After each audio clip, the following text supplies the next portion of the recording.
XIIIe, XIVe siècle, Fès a été une ville de tissage. On sait qu'au XIIIe siècle, il y avait plus de 3000 métiers à tisser dans cette ville. Et au XIVe siècle, on a des témoignages, les premières chroniques relatives à Fès, qui racontent que des magnaneries existaient, donc une production de soie existait au bord de l'Oued, de la rivière qui traverse la ville de Fès. Et on avait aussi un marché de la soie, tout près du lieu où nous nous trouvons ici. Donc une ville à la fois de tissage et une ville aussi où la soie était importante. La soie qui a été travaillée beaucoup par les Andalous. On le sait par Léon l'Africain qui le dit tout à fait clairement. Les Andalous qui avaient amené au XIIIe siècle justement le métier à la tire ici.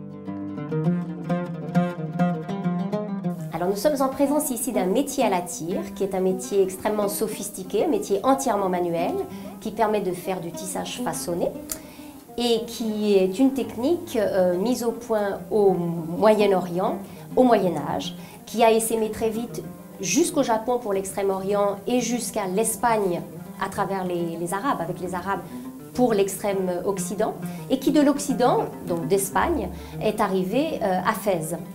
Fès, où les métiers à la tire ont été utilisés au fil des siècles, pendant toute l'histoire en fait, de la ville, jusqu'y compris au XXe siècle, où malgré le déclin tout à fait évident de la qualité des tissus façonnés, il y a eu quand même une survivance du métier à la tire. Voilà. Et le métier en présence duquel nous nous trouvons maintenant a été construit par Si Hassan lui-même, qui est revenu vraiment à la technique ancienne et qui va nous en parler sur le plan technique maintenant. Je suis d'une famille, on peut dire, de tissage.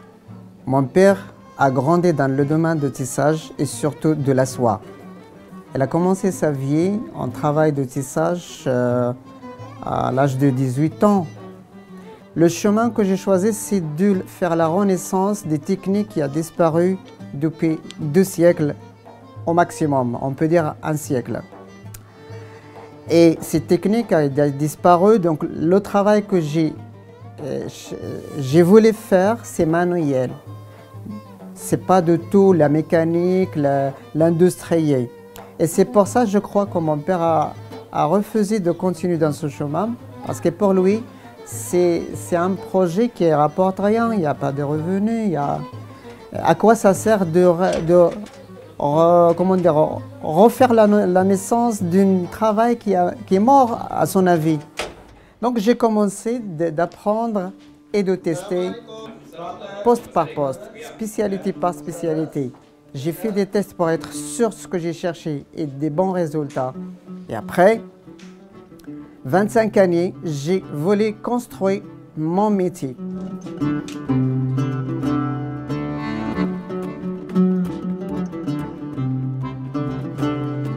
Pour réaliser un dessin, on passe d'abord par un esquisse, de faire les rapports de largeur et de longueur d'un motif qu'on veut réaliser sur le tissu. Ensuite, on passe par la mise en carte. C'est un papier quadrillé qui nous permet de calculer et de faire les armures qui peuvent réaliser le motif ou le décor qu'on veut faire.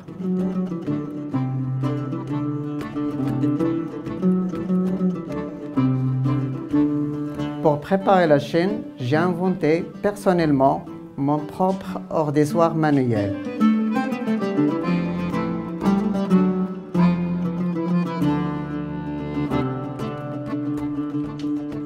Sur un métier ordinaire, on n'utilise qu'une seule chaîne.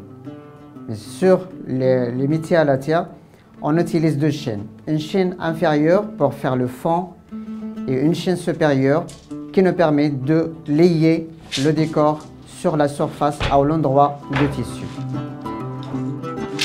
Ce qu'on voit ici, c'est les tringles. Les tringles qui nous permettent de produire le décor. Et chaque tringle, elle correspond à plusieurs répétitions. Premier chemin, deuxième chemin et troisième chemin, etc. Et c'est pour ça qu'on appelle ce genre de métiers à tisser les métiers à la tire, de l'impact. Ça, c'est la partie où on fait la programmation de dessin. Ce qui nous permet de tirer les cordes pour lever les tringles qui produisent le décor.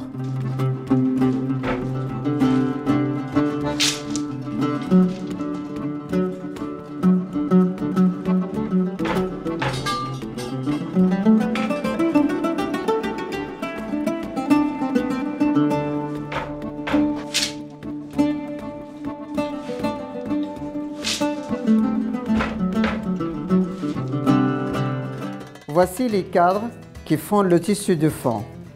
Et ça, c'est les cadres de liage qui lient le décor sur l'onde droite. Et tous ces cadres ils fonctionnent par des pédales. C'est le tisserand qui est appuyé sur chaque pédale pour enlever ou baisser le cadre. Comme vous le voyez, le tissu de l'AMPA est toujours à l'inverse. Et on utilise plusieurs couleurs qui nous obligent d'utiliser aussi le même nombre de navettes. Ce qui peut produire des dessins sophistiqués et compliqués. Et on lance la navette comme ça et on doit la mettre dans l'ordre de classement des navettes.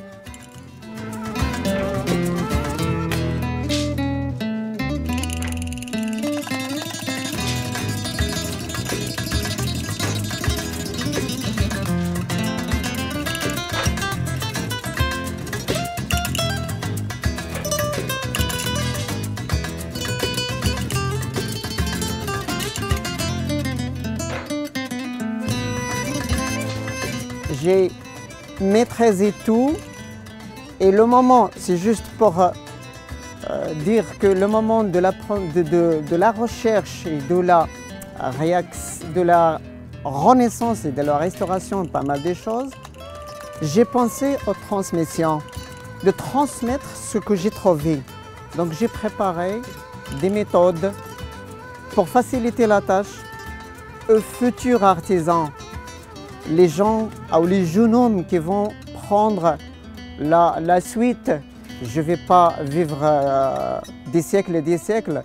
C'est pour ça que j'ai pensé d'abord d'archiver tout ce que j'ai étudié, tout ce que j'ai trouvé. Actuellement, je travaille sur on peut dire, un archive numérique.